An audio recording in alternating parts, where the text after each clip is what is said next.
നാളെ 1-ാം തീയതി കൂടെ അല്ലേ? ആ സജിൻ അവിടെ ഉണ്ടായിരുന്നോണ്ട് കാര്യം നടന്നു. അല്ല, ജോബ് എവിടെ?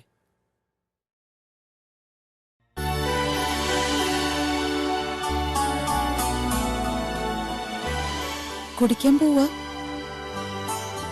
അന്ന് നിങ്ങൾ 3 കൂടി ഞങ്ങളെ ഉപദ്രവിക്കാൻ വന്നത് ഓർമ്മയുണ്ടോ? അവിടെ ഇരുന്ന് 3 പേരും നന്നായി കുടിച്ചു. നല്ല ഫിറ്റായപ്പോഴാ ദത്തന്റെ അയാളുടെ സ്വഭാവം മാറിയത്. ഓർക്കുമ്പോ തന്നെ പേടിയാവുക. അതുകൊണ്ട് ഫിറ്റായിട്ട് ഇന്നും അവരെന്റെ അടുത്തേക്ക് വന്നാലോ? ഇവിടെ കിടന്ന് നിലവിളിക്കാനല്ലേ എനിക്ക് കഴിയൂ. ആരും എന്റെ ശരീരത്തിൽ തൊടാതെ നോക്കണമെന്ന് ഞാൻ പറഞ്ഞത് നിങ്ങൾ മറന്നുപോയോ? നിങ്ങൾ കുടിക്കണ്ട. നിങ്ങൾ പച്ചയ്ക്കുണ്ടെങ്കിൽ എനിക്കൊരു ധൈര്യം. നന്നായിട്ടൊന്ന് ഉറങ്ങണമെങ്കിൽ 4 എണ്ണം വീശണം. അതൊരു ശീലമായി പോയി.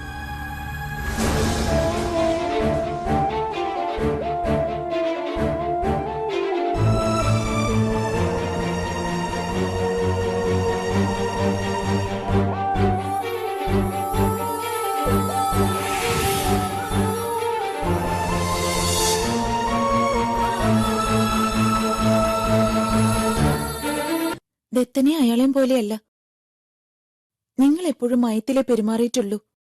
അതുകൊണ്ടാ നിങ്ങളുടെ കൂടെ വരാൻ എനിക്ക് ധൈര്യം തോന്നിയത്. എനിക്ക് വേണ്ടി, എനിക്ക് വേണ്ടി നിങ്ങൾ ഇന്ന് കള്ളു കുടിക്കാതിരിക്കോ? ജോബേ, കുപ്പിയും വെച്ചിരിക്കാൻ തുടങ്ങിയിട്ട് സമയം കുറച്ചായി. നീ ആ ഗ്ലാസും വെള്ളം എടുത്തോണ്ട് വാ. എനിക്കറിയാം നിങ്ങൾക്ക് എന്നോട് എന്തോ ഒരു ഇഷ്ടമുണ്ട്. അതുകൊണ്ടല്ലേ എന്നെ ഇങ്ങോട്ട് കൂട്ടിക്കൊണ്ടുവന്നത്. കൊണ്ടുവിടാൻ ദത്തം പറഞ്ഞിട്ടും അനുസരിക്കാതിരുന്നത്. എന്നെ അവരെ ഉപദ്രവിച്ച അത് നിങ്ങൾക്ക് സഹിക്കാൻ പറ്റൂ? നീ എന്തൊക്കെയായി പറയുന്നത്? രാഹുൽ ഓടിക്കുമ്പോ നിങ്ങളുടെ മുന്നിൽ വന്ന് പെട്ടത് എന്റെ ഭാഗ്യമായിട്ടാ ഇപ്പൊ ഞാൻ കരുതുന്നത്. മറ്റെവിടെയെങ്കിലും എത്തിപ്പെട്ടിരുന്നെങ്കിലോ എന്റെ അവസ്ഥ എന്താവുമായിരുന്നു? നിങ്ങൾ ആ വഴി തന്നെ വരാൻ തോന്നിപ്പിച്ചത് ദൈവ. നിങ്ങൾ എനിക്ക് വിശ്വാസം, നിങ്ങളെ എനിക്ക് ഇഷ്ട. കൂട്ടുകാരെ പിണക്കണ്ട, പൊയ്ക്കോ. എന്നോട് ഇത്തിരിയെങ്കിലും ഇഷ്ടമുണ്ടെങ്കിൽ ഇന്ന് നിങ്ങൾ കുടിക്കില്ല.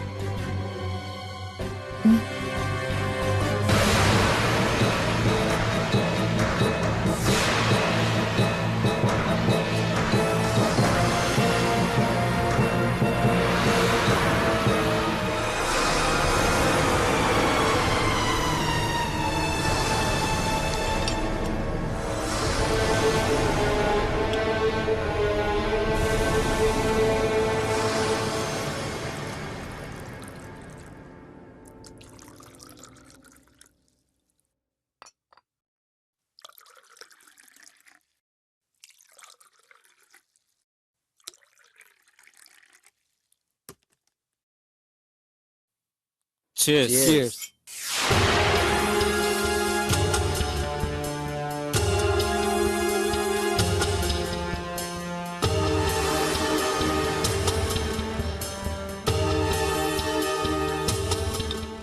എനിക്ക് വേണ്ട.